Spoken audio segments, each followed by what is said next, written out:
If you guys would for a second, just kind of think about this. Imagine yourself as a great athlete who just graduated from high school. When I look across the board here, there's quite a few of you guys are just about a year or so from graduating. So, and a few of us probably been several years. But if you would, imagine during those times, and even imagine now for some of you cats that are getting ready to graduate, you're strong, you're fast, and you have a dream of playing a sport in college. Be it a Division I, Division II, or Division III. Be it playing football, softball, track, some of you soccer. Imagine this. But do you have failing grades? If so, your chances are very slim of getting a scholarship. You know, for 15 years I've been coaching, and I've seen a lot of players with great potentials come in and out of the high school.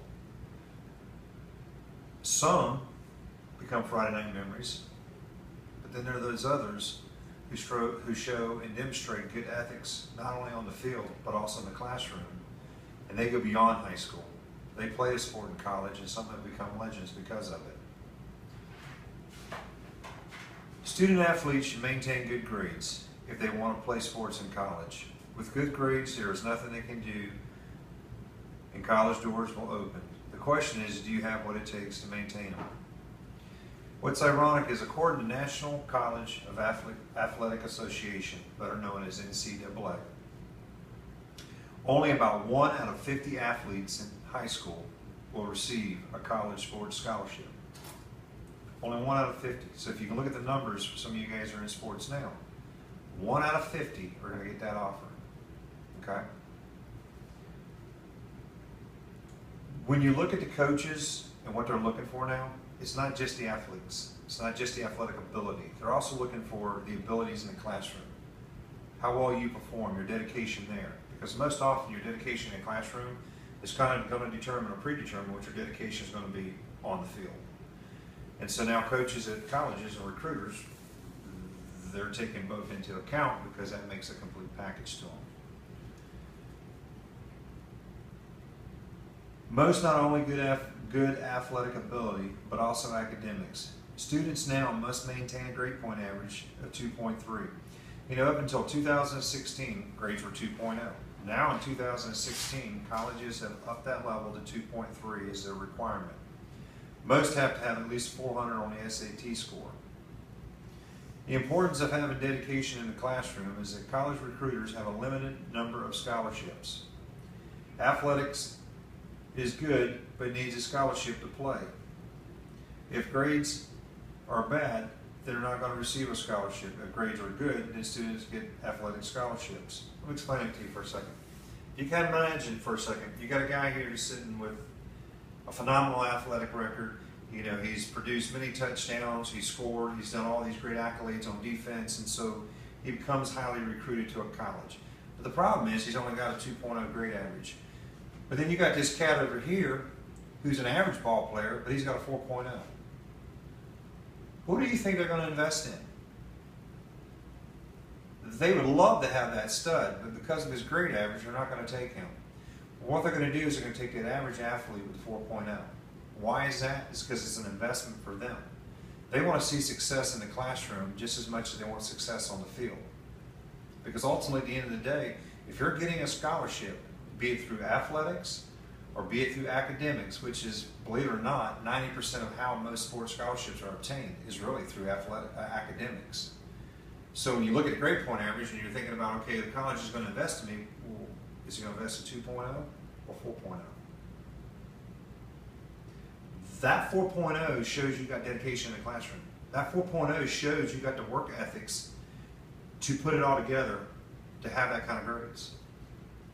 More often, you're that kind of athlete that's going to be coachable. You're that kind of guy or that kind of girl that's going to have the same dedication and work ethics on the field, and that's what coaches and colleges are looking for.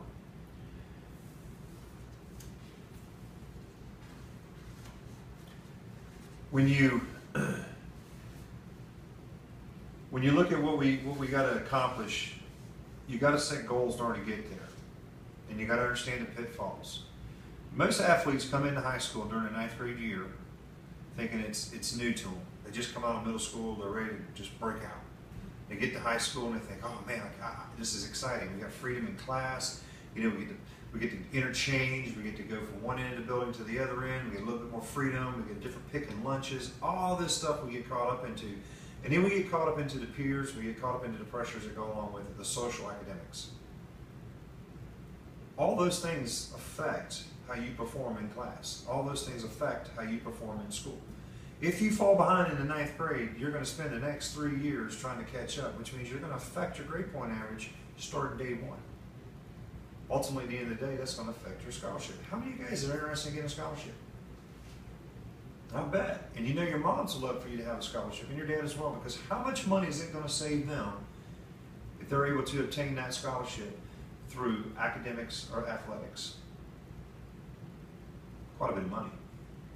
And if you really think about it, look at the return you're getting just by getting good grades, starting fresh right here as freshmen, moving on. Some of you guys are juniors, getting ready to become seniors. As you move on through school, if you maintain those grades, you have a better chance and a better opportunity. It might not be at the Division I school because maybe you're not up to that standard of athletic ability yet, but you still have an opportunity at Division II, Division III, or it may be that you do fit the criteria of Division I. Some of the things to think about. So you got to set a plan of attack when you get into school and you think about your grades and where you're going to go. What does it start with? Attendance. Got to be there. Staying on task. You're given assignments through high school. You're told these are the things you got to have done. And you're told when to turn them in. After you don't turn them in, it's not their responsibility anymore for you to get your work turned in. It's your responsibility. So staying on task and attendance is the first two things. Studying. Spending time putting work ethics into the books. You do it on the field because you go to the weight room, you work out. You go to the track and you do these things. Okay? You sprint, you jump, you do all the plyometrics, you do everything it is to get in shape and become the best athlete you possibly can. But in reality, you got to do the same, and you got to have the same work ethics to become the best academic person you can possibly be in school. Because ultimately, at the end of the day, that's going to determine how your scholarship's going to be. Action plan. You know, good grades means more scholarship money available to you, less financial stress on the students while in school playing sports, more opportunities to play sports you love and get to attend a college, and more importantly, obtain a degree doing it. You know, we have 2 athletes right now on the softball team who actually have a full ride because of their academics. They each have a 4.0. They were granted a full 2-year ride at a junior college and will transfer from later on from there to a bigger college, obviously. So they'll get their 4 years in it. The nice thing about it was that because they had good grades, they were able to obtain that scholarship, and they did it through sports. So in conclusion, student athletes should maintain good grades in high school. Every athlete should be required to maintain good grades because it leads to more athletic and academic scholarships for the student. Having good grades can significantly reduce your financial stress during school. College coaches recruit players with both good athletic ability and good grades. All students should take academics seriously in order to play in sports in the college they love.